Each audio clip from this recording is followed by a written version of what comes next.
प्रिय छात्र एवं छात्राओं,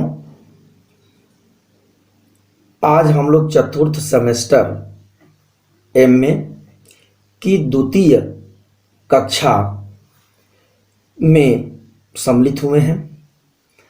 ऑनलाइन कक्षाओं की श्रृंखला में पहले दिन जब हम लोगों ने बात किया था तो उस दौरान अपनी पूरे सिलेबस का अवलोकन किया था कि हम लोग किस तरह से इस विषय पर आगे चल के बढ़ेंगे।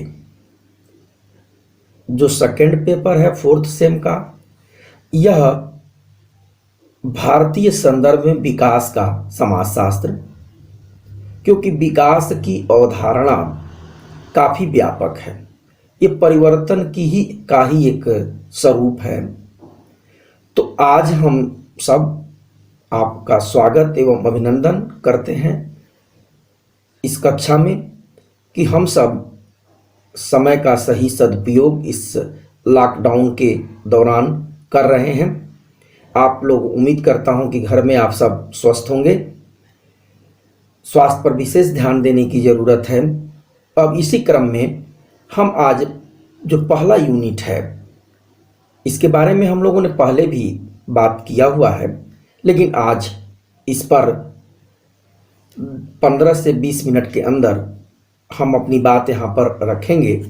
और इसके साथ ही अगले दिन आपको ऑनलाइन पाठ्यक्रम हेतु हमने हस्तलिखित कुछ मटेरियल तैयार किया है, उसे भी हम अपलोड कर देंगे, इन दोनों कक्षाओं के माध्यम से आपको प्रथम जो यूनिट है विकास एवं इसके परिणाम को समझने में सुविधा होगी।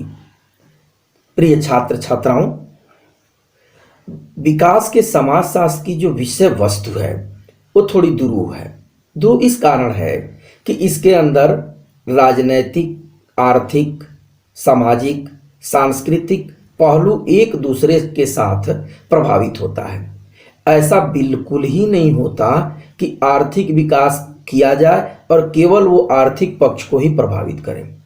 भारतीय जो संदर्भ है, भारतीय जो समाज है, भारतीय समाज में कोई भी योजना जब बनती है, उस योजना का इम्पैक्ट तमाम बिंदुओं पर पड़ता है, तमाम सारी चीज़ें उससे प्रभावित होती हैं। जैसे एक एग्जाम्पल के ही तौर पर हम लोग ले लें कि ग्रीन रिवॉल्यूशन हुआ, तो ग्रीन रिवॉल्यूशन होने से केवल एक क्षेत्र प्रभावित नहीं हुआ।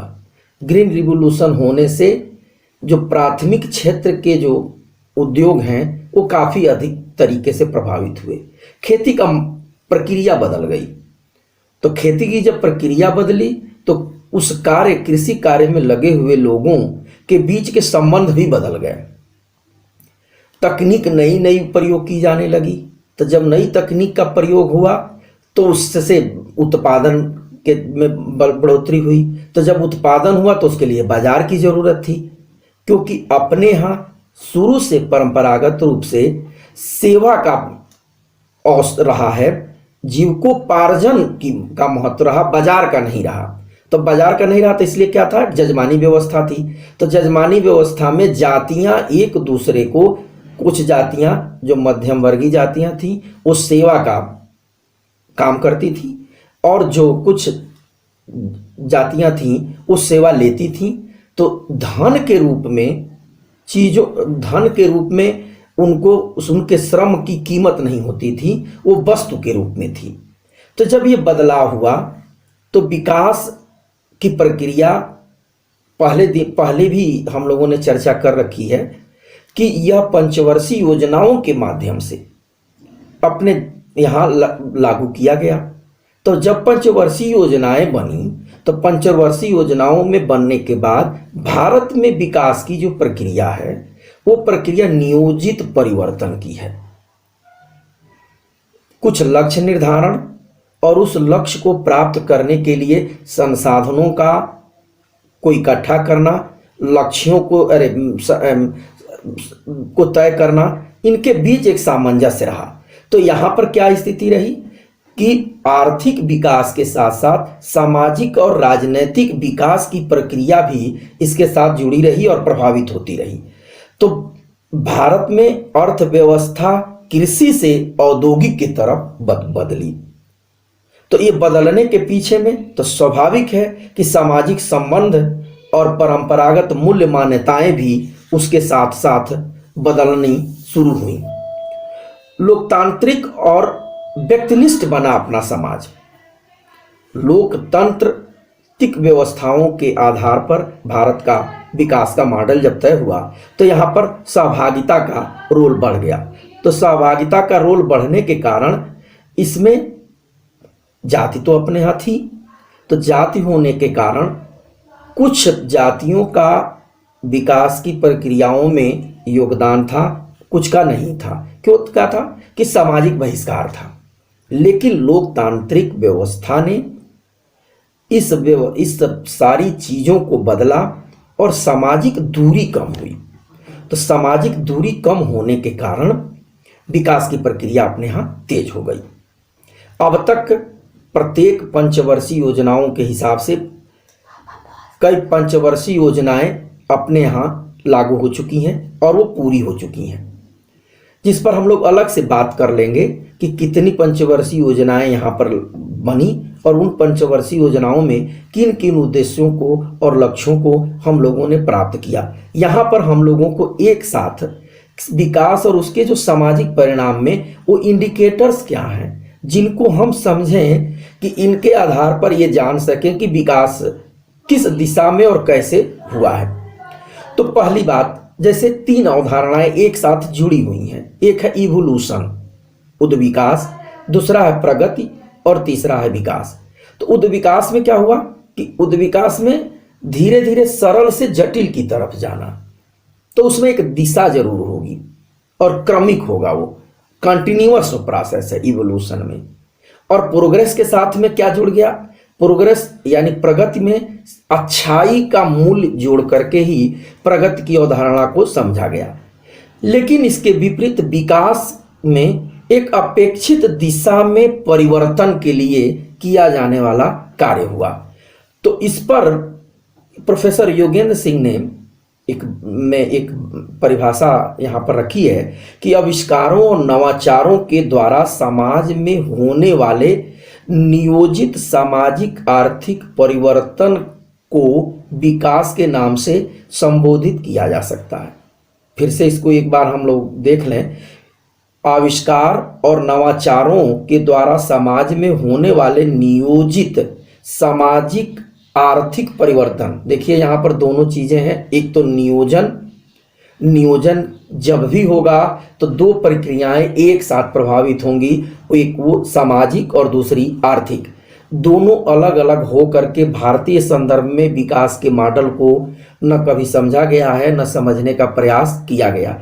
ये दोनों चीजें एक साथ जुड़ी रहीं। तो इसको आप योगेंद्र सर ने इसकी बात की। फिर से इसमें केवल भौतिक सुख सुविधाओं की पूर्ति ही विकास का एक स्वरूप नहीं रहा है। इसमें सांस्कृतिक, सामाजिक, आर्थिक सभी क्षेत्रों में समृद्धि और परिवर्तन, इसको जोड़ करके यूएन ने विकास के मॉडल को रखा, जो भारत में भी माना गया। इस पर एक थोड़ी सी बात आगे हम लोग और देख लें कि विकास की प्रमुख कुछ विशेषताएं क्या हैं। तो मानव की संपूर्ण क्षमताओं को विकसित करना पहली बात। तो जब संपूर्ण क्षमताओं को विकसित किया जाएगा तो इसमें राजनीति भी होगी। राजनीति के क्षेत्र में राजनीतिक सहभागिता होगी। तो लीडरशिप क्वालिटी को डेवलप करना होगा। फिर इसके साथ आर्थिक और सामाजिक, सांस्कृतिक, पारिवारिक जितने भी पहलू हैं वो प्रभावित होंगे।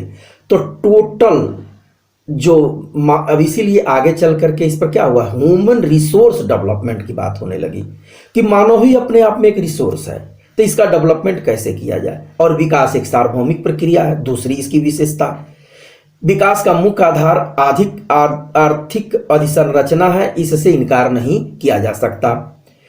फिर विकास के दौरान जो सबसे बड़ी बात होगी कि अवैयक्तिक संबंधों का विकास होगा। द्वितीयक संबंधों को यहाँ पर स्थान होगा, क्योंकि श्रम का विशेषीकरण यहाँ पर होगा, डिवीजन ऑफ लेबर, जिसकी दुर्खीम ने भी बात की है।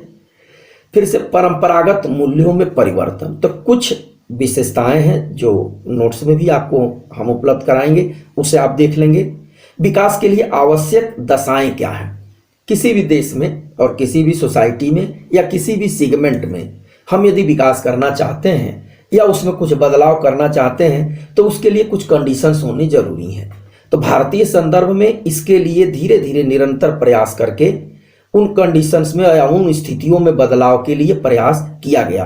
तो निरंतर समाज में आविष्कार होना जरूरी है। तो धीरे धीरे चीजें, जैसे स्वास्थ्य के ही क्षेत्र में पहले महामारियां बहुत थी, तो उस पर धीरे धीरे जो है करके पोलियो पर, खसरा पर, मलेरिया पर, तमाम ऐसी ऐसी चीजें जो महामारी की श्रेणी में थी, टीबी था, उसके ऊपर जन जागरण के माध्यम से, वैक्सीन के माध्यम से उसमें बदलाव किया गया। पॉवर्टी से ऊपर, बिलो उससे ऊपर उठाने के लिए तमाम तरह के रोजगार के चीज़ों को किया गया। ये तभी संभव हुआ जब नई तकनीकों का उपयोग होने लगा और समाज ने भी उसको अंगीकार करना शुरू किया। तो औद्योगिकरण की प्रक्रिया एक दूसरी शर्त है, ये होनी जरूरी है। और ज्ञान का संचय, ये बहुत ही महत्वपूर्ण बिंदु है कि जब तक ज्ञान का एक जगह रुकेगा नहीं, उससे कुछ नई चीजें नहीं होंगी, तो उसको एक्युमुलेट करने की जरूरत होगी। तो ज्ञान का संचय भी विकास के लिए आवश्यक है। विकास से जो सबसे बड़ी चीज है कि शिक्षा का प्रसार हो। निश्चित रूप से भारत में इस क्षेत्र में काफी काम हुआ है, इससे इनकार नहीं किया जा सकता है। साक्षरता की दर भी बढ़ी है, गुणात्मक शिक्षा में भी बदलाव हुआ है। अभी भी बहुत कुछ इसमें किया जाना बाकी है, लेकिन इस क्षेत्र में बहुत कुछ हुआ है। दूसरी संस्कृतियों से संपर्क, आगे चल करके हम लोग जब पढ़ेंगे इसमें तो ग्लोबलाइजेशन, एलपीजी की जो बात होगी वो अगले कक्षाओं में हम लोगों को थोड़ा उस पर देखा जाएगा कि निजीकरण, वैश्वीकरण और उदारीकरण, इन तीन प्रक्रियाओं ने निश्चित रूप से विकास की दशा और दिशा को बदलने का प्रयास हुआ है, किया है। और दूसरी बात, शुरू से ही भारत में एक बात रही, जब नियोजन होने को बना तो शासन व्यवस्था में लगातार बदलाव हुए।